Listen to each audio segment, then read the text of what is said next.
मेरा इंटरप्रेटर बना था, तो वो लेफ्ट के लोग थे, मैं उनके घर पहुंच गया जैसे टूरिस्ट पहुंचते हैं।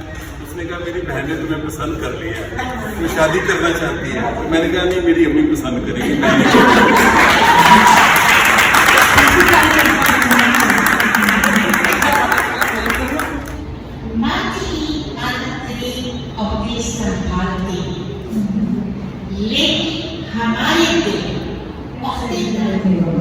और वो बड़े जंगजू और वो सी फेयर्स थे, मतलब उस जमाने में और तो कोई चीज़ें नहीं होती थी।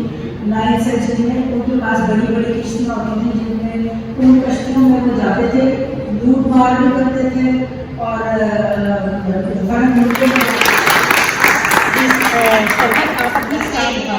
बता देना चाहती हूँ कि मैं हमेशा अपनी दोस्तों के साथ ही या मैं अकेले सफ़र करती हूँ, तो जो बांगियाँ मारती हूँ ना, ये इसका कोई जवाब नहीं। स्पेन जाना था तो हमने 3 दोस्तें थी, 2 दोस्तें और थी, तीसरी मैं थी। नीलम भी साथ में हमारे तैयार थी, लेकिन वो सेटिंग नहीं हुई। और अब इन्होंने हमें अपने एजेंट के पास रेफर कर दिया कि टिकट आप उससे टिकट ले लिया। लेने के बाद में पहुँच गए। अब मैड्रिड में होटल के में खड़े हैं और उसको बता रहे हैं कि जनाब हम आ गए हैं, तो आप कमरा नंबर बता। वो उसने देखा, देखने के बाद स्क्रीन पर तो कहता है कि 16 अक्टूबर को हम वहाँ पहुँचे हैं। उसने कहा आपकी बुकिंग 16 नवंबर की है। अब 3 औरतें जा रही हैं और तीनों में से किसी ने ये नहीं देखा कि आपकी बुकिंग जो है वो आप 16 अक्टूबर को जा रही हैं और आपकी बुकिंग 16 नवंबर की। तो अब ये है कि आप सिचुएशन को आप खुद रियलाइज करें कि क्या सीन हो गया। लेकिन मजे की बात बताऊं, मैंने सलमा को जाने से पहले कहा कि क्रेडिट कार्ड लेके जाना, इन्होंने झोलियों में कैश भरे, क्रेडिट कार्ड नहीं दिए, जगह फिर वो भागते हुए मैं बिल्कुल एक मूसलाधार बारिश में 1.5-2 घंटे भागता रहा और मेरा फेफड़े फटने वाले थे।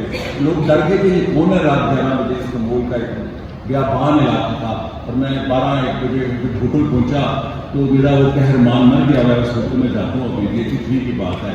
तो कहते हैं what happened with you mister Farooq. मैं कहा I have been there where you always suggest me. कहता है नाउ आई बिलीव। कहता क्या हुआ? मैं भाग गया। कहता I believe you now you are a revolution. सितंबर में हुरूप होता है तो फिर वो मार्च में निकलता है, तो वो अंधेरे में फिर भी वैसे चलती जाती है दुनिया। मतलब उनका सारा निज़ाम, बच्चे स्कूल घड़ी के हिसाब से जाते हैं, मगर टेक्नोलॉजी में इतना एडवांस वो मुल्क था कि ये नहीं कि 3 महीने की रात है। सबसे पहले वो जो ये रिमोट डॉक्टर्स देखते हैं ना कि ऑपरेशन कैसे होना, वो वहाँ से शुरू हुआ था कि अमेरिका में कोई ऑपरेशन हुआ तो वहाँ से वो करते हैं। तो बड़ी बहुत कई किस्म की अजीबोगरीब चीज़ें हैं, उसके ऊपर पूरा चैप्टर है। बस इससे ये अंदाजा होता है कि दुनिया कितनी मुख्तलिफ और कितनी खूबसूरत और कितनी हैरत अंगेज है। कहीं ना कहीं कुछ भी हो रहा है और हमें नहीं भी पता तो हो रहा है। तो अगर हम इस काबिल है कि हम जाके देख सकें, तो ये जिन मनाजिर में है, बड़े बड़े मगरबी ममालिक भी उनसे डरने लगे हैं, उनसे खौफजदा हैं, क्योंकि वो तरक्की के जिन को रोक नहीं सकते। तो मेरा ख्याल है कि उन्होंने समझा कि एक मुल्क की तरक्की में ये चीज़ कितनी अहम है और उसमें उन्होंने इसको कंट्रोल किया। तो बहरहाल ये तो बड़ी दिलचस्प बातें हैं।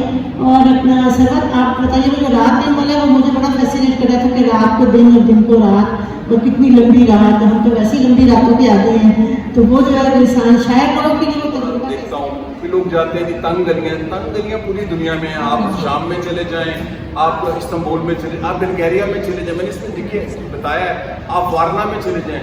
फिर हम पाकिस्तान में चूँकि इंटेलेक्चुअली स्वीपिंग स्टेटमेंट देते हैं, दुनिया का सबसे बड़ा, एशिया की सबसे बड़ी चीज़, तहजीब में भी हम ऐसी ग्लोरीफाई करते हैं और डिस्टॉर्ट करते हैं। मसलन दुनिया का सबसे बड़ा सोने का खजाना जेवरात का है, उसका मैंने जिक्र किया, जो मिस्र में भी नहीं है, जो सुमेरी जेवरात 6000 साल पुराने जेवर है, वो यही जेवर है जो हमारी आज खवातीन ने कुछ पहने हुए हैं। इंसान जो एतबार है ज़हन की वो एक जैसी है, इंसान एक है। मुझे अक्सर कहते हैं जब मैं सोशल मीडिया पे डालता हूँ एक बात, केड़ा मुल्क है, तो मैं कहता हूँ मैं मुल्कों से आज़ाद हो चुका हूँ, मैं ज़मानों में घूमता हूँ। मेरे लिए मुल्क नई सियासी सरहदें हैं, मुल्क नहीं है।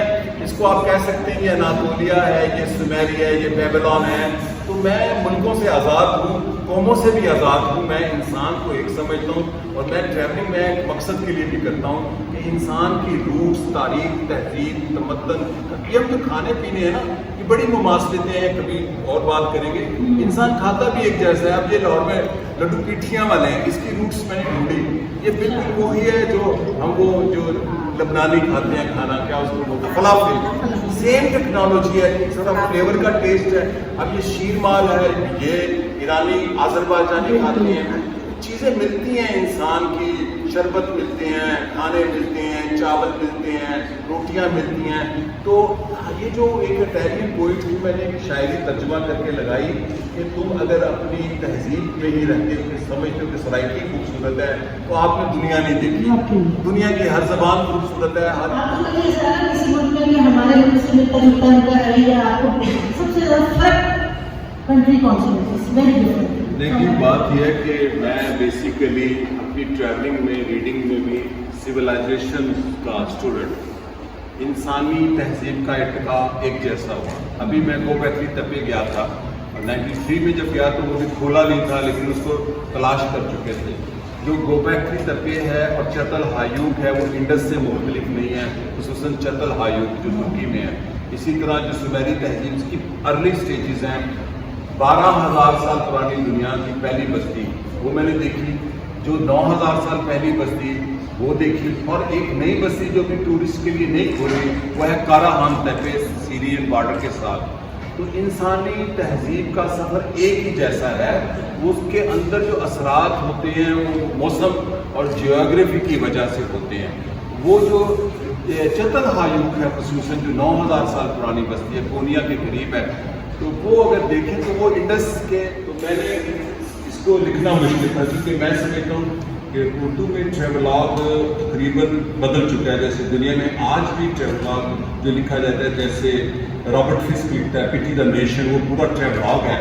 تو جیسے میں نے اس میں ہولیا جیلیلی کا ذکر کیا، میرے آئیڈیل ٹریولرز وہ ہیں جو اتھمن ٹریولر اس کو کہا جاتا ہے، یا الادریسی ہے 1,000 سال پہلے اسپین کا.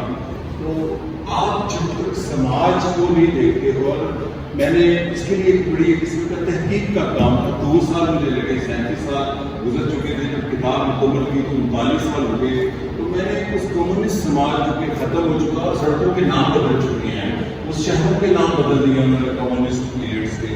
سفر تو میں نے تقریباً 100 سے زیادہ کیا دنیا کے ممالک. صرف ترکی کو سمجھنے جاننے کے لیے 70 دفعہ ترکی گیا ہوں. لیکن اس میں میں نے اپنے آپ کو فریز ہو کے اس زمانے میں 83 میں جب میں 22 سال کا تھا، لاہور سے $300 لے کے نکلا کہ اس زمانے کا ایران نیا اسلامی انقلاب آ چکا ہے، خمینی زندہ تھے.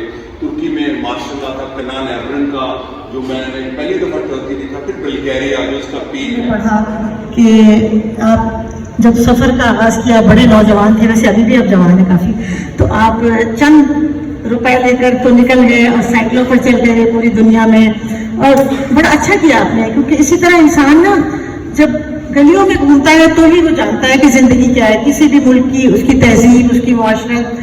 اور گاڑیوں میں ایئر کنڈیشن کمروں میں سو کر تو پھر نہیں جانا جاتا نا. تو گل صاحب آپ اپنی کتاب کے بارے میں کچھ بتائیے. بڑی دلچسپ کتاب ہے اور آپ کے تجربات بھی یقیناً بہت دلچسپ ہیں. ذرا اس کے بارے میں ہمیں ذرا آگاہ کیجیے. جی شکریہ نیلم صاحبہ. لکھتا تو میں تھا، اور اصل میں اکثر میں کالم کے علاوہ ایسے کرتا تھا کہ ارشاد احمد حقانی صاحب کے کالم میں اپنی پولیٹیکل انالیسس لکھ دیتا تھا. اگر اسپین گیا، یورپ گیا، تو انہوں نے مجھے کہا تھا سیاسی جہالت. لیکن ٹریولاگ میں نے نہیں تھا کبھی کتاب کی شکل میں لکھا. تو مجھے پینڈنگ تھا. تلمیذ حقانی صاحب نے مجھے بہت پہلے کہا، جو تارڑ صاحب جن کو اپنا استاد کہتے ہیں، میں کالج پڑھتا تھا تو وہ میرے دوست بنے کہ آپ ضرور لکھو. میں چونکہ ایکٹیوسٹ ہوں، سیاست پہ لکھتا تھا، تو میں نے کہا مجھے 5-6 مہینے چاہیے. میں پہلے کرونالوجیکلی اپنے ٹریولاگ لکھوں گا، تو مجھے 5-6 مہینے چاہیے تھے. اس کے لیے مجھے 37 سال گزر گئے. جب کووڈ آیا تو میں نے کہا کہ 6 مہینے یا سال تو رہے گا، تو چلو اپنا جو پہلا ٹریول ہے بعد از انڈیا، چونکہ پہلی دفعہ میں انڈیا گیا، تو پھر اس کے بعد میں ایران، ترکی، بلگیریا.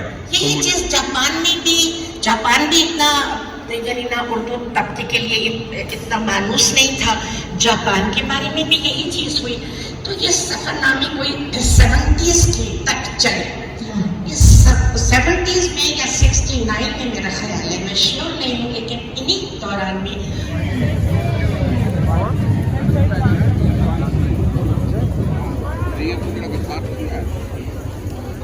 वो सबसे